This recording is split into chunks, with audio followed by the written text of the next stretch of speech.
Morning students, आज मैं आपको साइंस का चैप्टर फर्स्ट पदार्थ और इनका पृथक्करण एक्सप्लेन कर रही हूँ। हम अपने दैनिक जीवन में वायु, दूध, फल, अनाज आदि विभिन्न वस्तुओं का उपयोग करते हैं, जिनमें से एक से अधिक पदार्थ होते हैं। अनेक वस्तुएं ऐसी हैं जिनमें बहुत से अवांछित पदार्थ होते हैं। अवांछित मतलब बेकार, ठीक है।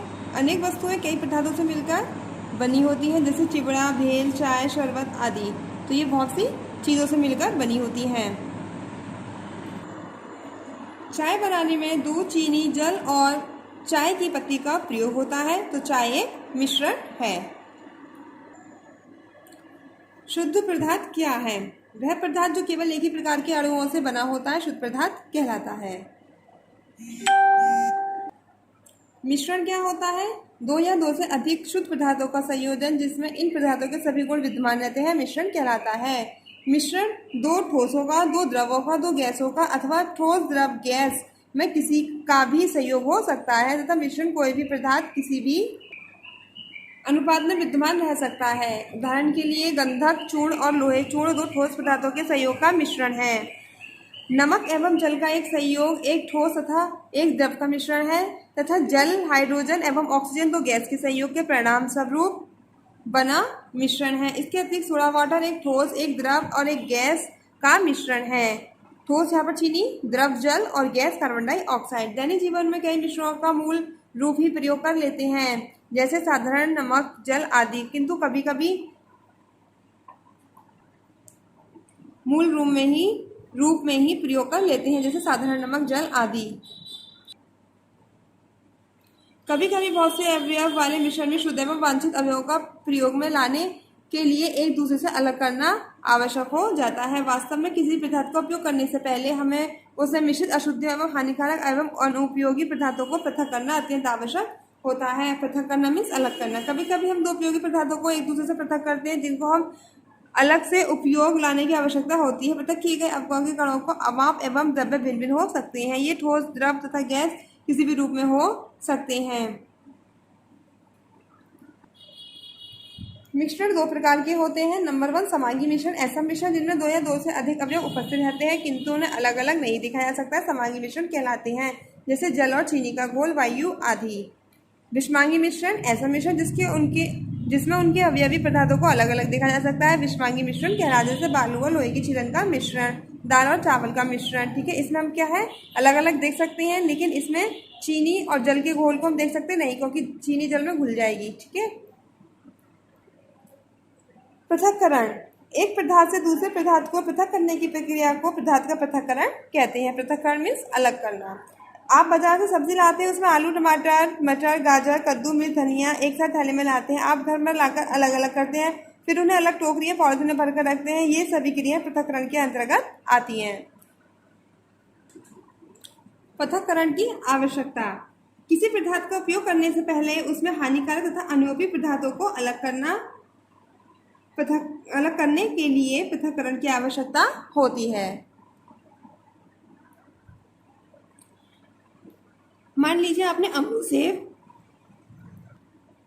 एवं अनार तीनों एक साथ रखे। आप अमरूद पसंद करते हैं तो आपने अपनी रुचि के अनुसार उसे अलग करके निकाल कर रख लेंगे। तो यह पृथक्करण अपनी रुचि के अनुसार किया। इसके अतिरिक्त पृथक करने के अन्य कारण भी होते हैं, जैसे गेहूं, चावल में से ईंट व छोटे छोटे पत्थरों को अलग करना। यह क्रिया अनचाही या व्यर्थ वस्तुओं को अलग करने की क्रिया है। पृथक्करण की विधियां, पृथक्करण की बहुत सारी विधियां हैं। नंबर 1 फटकना, इस विधि का प्रयोग हम तब करते हैं जब मिश्रण के अवयव हल्के तथा भारी कण होते हैं। इस विधि में मिश्रण को ऊंचाई से गिराया जाता है। देखिए चित्र में दिखाया गया है, ऊंचाई से गिरा रही है। हल्के कण हवा से दूर चले जाते हैं और भारी कण जमीन पर गिर जाते हैं। जैसे घरों में गेहूं तथा चावल को फटक कर साफ करते हुए आपने देखा होगा। ठीक है, तो वो ऐसे ऊपर से गिराते हैं, तो जो हल्के कण होते हैं वो हवा से दूर चले जाएंगे, भारी कण नीचे आ जाते हैं। नंबर 2 बीनना, यह विधि तब प्रयोग में लाई जाती है जब मिश्रण के घटक अलग अलग आकार तथा अलग अलग रंग के होते हैं। जैसे घरों में चावल तथा दाल को पकाने से पहले इन्हें हम बीनकर कुछ अनुपयोगी घटक, कंकड़, मिट्टी आदि के कणों को अलग कर देते हैं, तो इस विधि को हम बीनना कहते हैं। नंबर 3 चालना या छानना, यह विधि तब प्रयोग में लाई जाती है जब मिश्रण के अवयव बहुत छोटे आकार के होते हैं। आपने घरों में देखा होगा, आटा चलाने से छलनी में केवल चौकोर भूसी ही रह जाती है। इस प्रकार बड़े चालन से मोटी बालू तथा महीन बालू छानका अलग हो जाती है। कंकड़ पत्थर चालन में ही रह जाते हैं। यह विधि चालन विधि कहलाती है। चुंबकीय पृथक्करण, चुंबक लोहे की बनी वस्तुओं को अपनी ओर खींचती है। चुंबक के इस गुण को दूसरे पदार्थों से लोहे को अलग करने में किया जाता है। इस विधि से फैक्ट्रियों में बड़े विद्युत क्षेत्रों को केंद्र में लगाकर बेकार पदार्थों से लोहे को अलग किया जाता है। इस प्रकार कोयले से लोहे को भी अलग किया जाता है। इस विधि को चुंबकीय पृथक्करण कहते हैं। थ्रेशिंग, इस विधि का प्रयोग बड़ी मात्रा में पदार्थों को अलग करने में किया जाता है। आपने खेतों में सूखी गेहूं की बालियों में लिपटे तथा डंडियों में लगे देखा होगा। इन डंडे तो बालियों को अलग करने की क्रिया को थ्रेशिंग कहते हैं। थ्रेशिंग खेतों में बड़ी बड़ी मशीनों द्वारा की जाती है।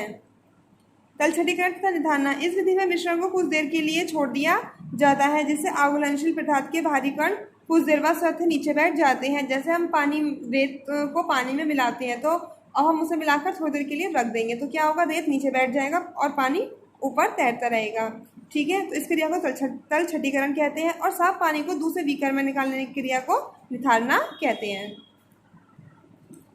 ऊर्ध्वपातन, कुछ पदार्थ ऐसे होते हैं जो गर्म करने पर ठोस अवस्था से सीधे गैसीय अवस्था में परिवर्तित हो जाते हैं, ऊर्ध्वपातक कहलाते हैं। जैसे कपूर और नेफ्थलीन। आपने कपूर देखा होगा जो पूजा में इस्तेमाल करते हैं, तो उसको जलाने पर क्या होता है, वो मेल्ट नहीं होता है, सीधे ठोस अवस्था से गैस अवस्था में परिवर्तित हो जाता है। क्रिस्टलीकरण, इस विधि में घुलनशील पदार्थ के घोल में से शुद्ध ठोस को प्राप्त करना होता है। ऐसे में घोल को गर्म करते हैं और छान लेते हैं और इसमें छड़ी रखकर छोड़ देते हैं। कुछ समय बाद छड़ी पर क्रिस्टल जमा हो जाता है।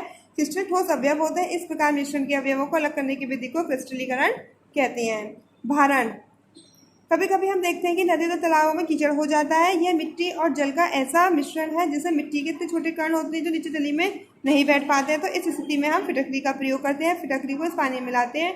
फिटकरी के कणों से मिलकर मिट्टी के कण भारी हो जाते हैं और आसानी से नीचे बैठ जाते हैं। इसे निथार कर साफ जल ऊपर से अलग कर लेते हैं और इस विधि को भारण कहते हैं।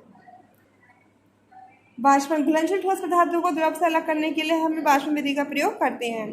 छानना, इस विधि का प्रयोग द्रव में से अघुलनशील पदार्थों को अलग करने के लिए किया जाता है। आसवन, इस विधि का प्रयोग द्रव को उसकी अघुलनशील अशुद्धियों को अलग करने के लिए किया जाता है। इस विधि से अलग अलग क्वथनांक वाले दो द्रवों के मिश्रण को भी अलग किया जा सकता है। आसवन क्रिया में बाष्पीकरण संघनन दोनों क्रियाएं होती रहती हैं। अपकेंद्रण, आपने डेयरी में दूध से मक्खन को अलग करते हुए देखा होगा। दूध में क्रीम के हल्के कण उपस्थित रहते हैं। दूध को एक बड़े बर्तन में लेकर तीन पद्धति से घुमाया जाता है तो दूध के भारी कण तनी की ओर आ जाते हैं और हल्का कण क्रीम बर्तन के ऊपर आ जाती है और जिन्हें अलग कर लिया जाता है। इस विधि को हम अपकेंद्रण कहते हैं। आई होप आपको चैप्टर अच्छे से समझ में आया होगा। अब इस चैप्टर को आप घर पर दोबारा से रीड करेंगे। Thank you.